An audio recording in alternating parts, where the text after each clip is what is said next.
classification project starts with the customer's part numbers, their part descriptions, and any information they have as far as manufacturer name and part number goes, including unit price. And you can see from this information, it's fairly limited. It's hard to identify what these items actually are. From there, we're able to load this information against a classification structure, like we have shown here. Under parts, electromechanical parts, motors, you can see a motors category. About 12 to 20 attributes are collected. Some are string, some are numeric, some are required, some are preferred. Once that information is collected, it looks like a grid similar to this, where you can see all the associated information, the short descriptions, the new long descriptions, the attribute data. All this information gets validated.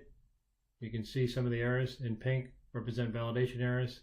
Those get normalized. Once this information has been corrected, we can do analytical analysis. Here's a cluster analysis of those same motors.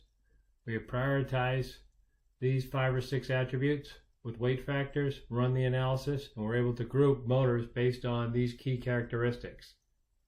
You can see most of these motors have the same values, yet the unit pricing is different, which represents opportunities for cost savings. So once the data analysis has been done, it'll look something like this. In the yellow is what we started with from the customer. In the white is what we were able to enrich. The short descriptions, long descriptions, and the associated attribute data.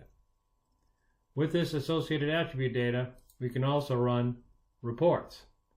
With those same motors, we can look at a breakdown of the motors by horsepower. You can see which are the most common, which are the least common. We can also do a duplicate analysis on those motors to identify the most common groupings. You can see here, based on these 4 key attributes, the number of duplicates that have the same values.